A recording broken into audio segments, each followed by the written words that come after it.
Bienvenidos a esta sexta sesión de este ciclo del Círculo Bastiat, dedicado a comentar para ustedes las ideas que presenta Ayn Rand en su libro La virtud del egoísmo, integrado por 14 textos de Ayn Rand que fueron escritos entre 1961 y 1964.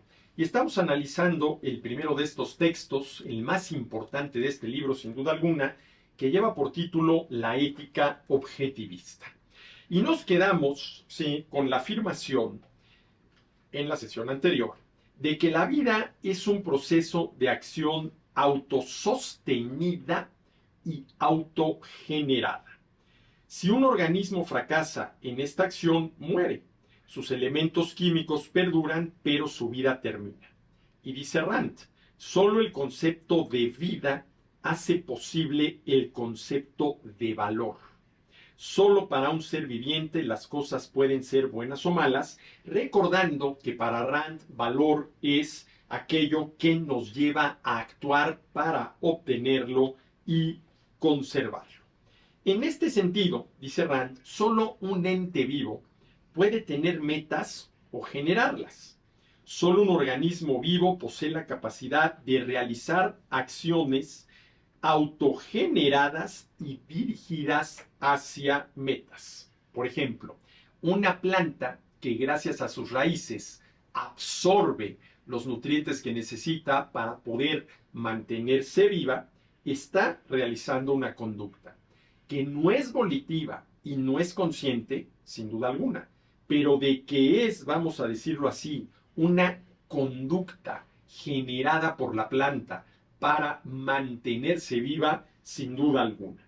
Entonces, solo un ente vivo puede tener metas o generarlas. Solo un organismo vivo posee la capacidad de realizar acciones autogeneradas que no se le imponen desde afuera y dirigidas hacia las metas. ¿Sí?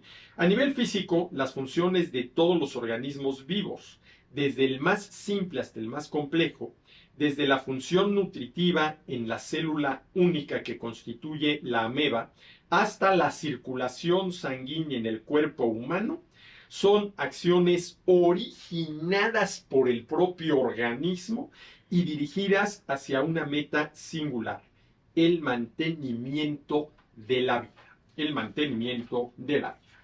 La vida de un organismo, dice Rand, depende de dos factores.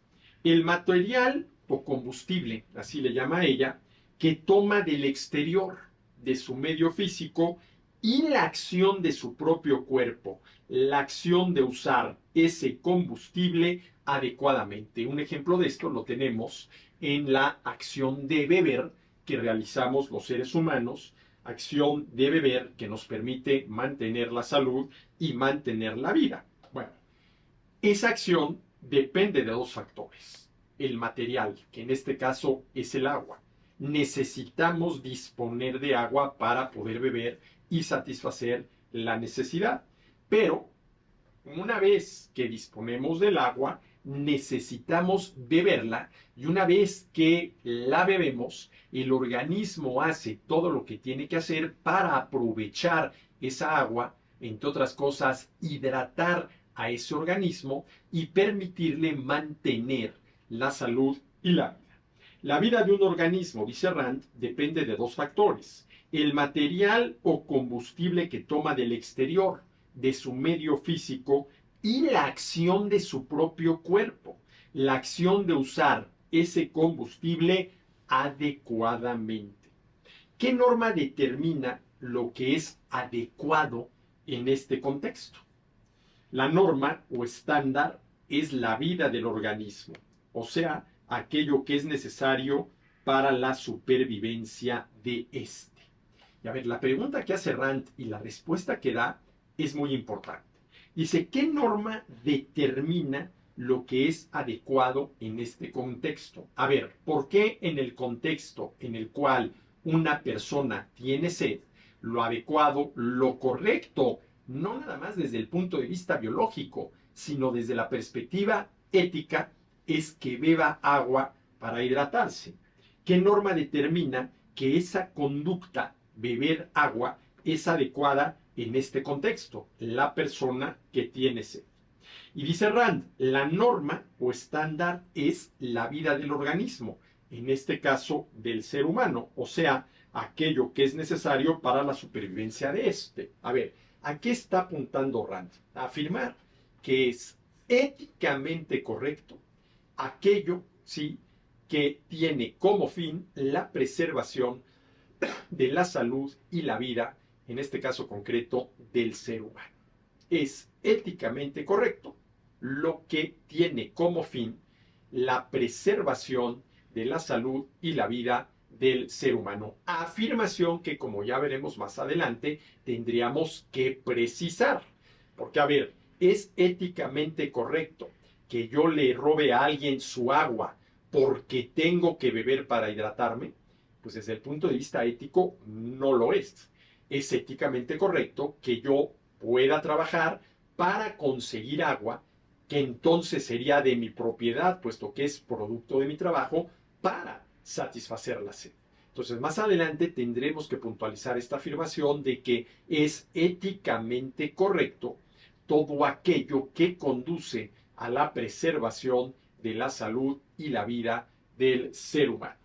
El organismo, dice Rand, no tiene elección posible en esta cuestión. Aquello que se requiere para su supervivencia está determinado por su naturaleza. A ver, si yo tengo sed, si ya estoy deshidratado, ¿sí? La única opción que tengo para superar esa necesidad es beber agua. No tengo otra opción. No tengo otra opción. El organismo no tiene elección posible en esta cuestión. Aquello que se requiere para su supervivencia está determinado por su naturaleza. Si yo quiero sobrevivir y no morirme de sed, la única manera de satisfacer esa necesidad es bebiendo algún líquido.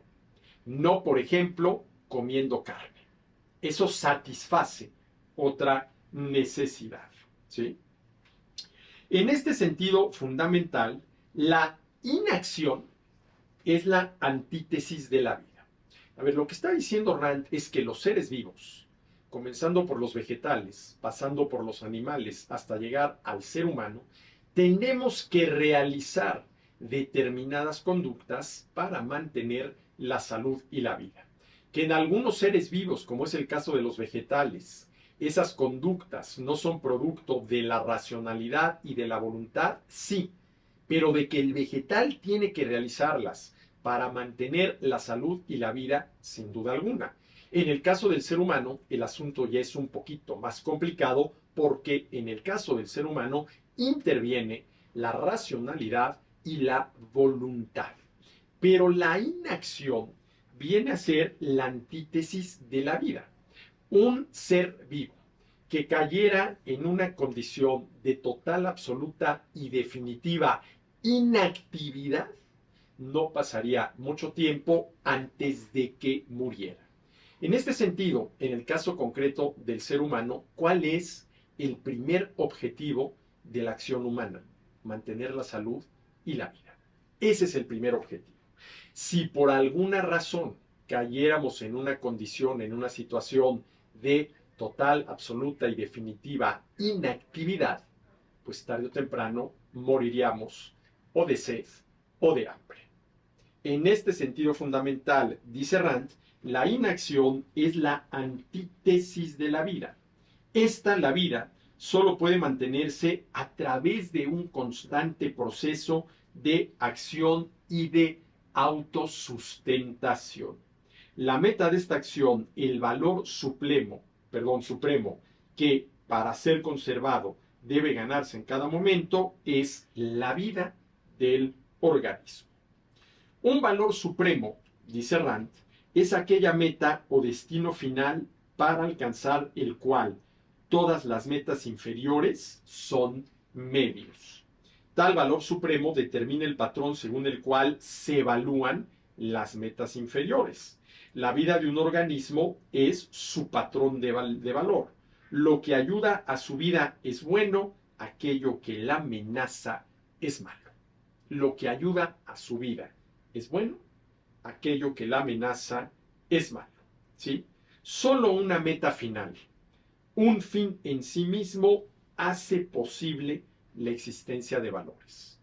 Solo una meta final, llamémosle así, un fin último, ¿sí? Un fin en sí mismo, hace posible la existencia de valores. Metafísicamente, la vida es el único fenómeno que es un fin en sí mismo, un valor ganado y conservado a través de un constante proceso de acción. Fíjense todo el tiempo que le está dedicando Rand a reflexionar en torno a la vida y a las condiciones que se tienen que cumplir para que los seres vivos podamos mantener la vida. Y uno podría preguntarse, bueno, ¿y esto qué tiene que ver con la ética? Esto pareciera ser que tiene que ver más, por ejemplo, con la biología, ¿sí? La vida, el mantenimiento de la vida, etcétera, etcétera. Y ya vamos a ver por qué, si al final de cuentas Rand está hablando de la ética y está proponiendo su, digámoslo así, propuesta ética, que es la del objetivismo, esta corriente filosófica que la misma Rand inauguró, ya vamos a ver por qué comienza por el tema de la vida. Y es algo muy interesante que tendríamos que rescatar hoy en día para poder adquirir un, vamos a decirlo así, código de valores que realmente esté a la altura de la naturaleza humana o que se derive, digámoslo así, de la naturaleza humana y que esté a la altura de la dignidad de las personas. Solo una meta final, un fin en sí mismo, hace posible la existencia de valores. Metafísicamente, la vida es el único fenómeno que es un fin en sí mismo. Todos los otros fines son medios para lograr ese fin último, esa meta final, ese fin en sí mismo que es la vida. Un valor ganado y conservado a través de un constante proceso de acción. El concepto de valor, dice Rand, es genéticamente dependiente y se deriva del concepto precedente de vida. Aquí entramos ya al campo de la ética. El concepto de valor, y recuerden que para Rand valor es aquello que nos lleva a actuar para obtenerlo y conservarlo, ¿sí? Y aquello que necesitamos obtener y conservar es, primero que nada, aquello que nos permite mantener la vida y mantener la salud. Por ejemplo, el agua o cualquier otra bebida, cualquier otro líquido y los alimentos. El concepto de valor es genéticamente dependiente y se deriva del concepto precedente de vida. Hablar de valor como algo separado de la vida es peor que una contradicción en términos. Solo el concepto de vida hace posible el concepto de valor, ¿sí? Valor, esto ya lo digo yo, es aquello que nos lleva a actuar para conseguirlo y o preservarlo. Y el valor supremo es la vida, ¿sí? Solo el concepto de vida hace posible el concepto de valor. Y sobre todo, solo el concepto de vida humana, de vida racional y volitiva, hace posible el concepto de valor. Para existir y funcionar, los entes vivientes necesitan de la existencia de valores y de un valor final que, para un ente vivo dado, es su propia vida. En consecuencia, la validez de todo juicio de valor debe lograrse por referencia a los hechos de la realidad. El hecho de que un ente viviente sea determina lo que debe hacer.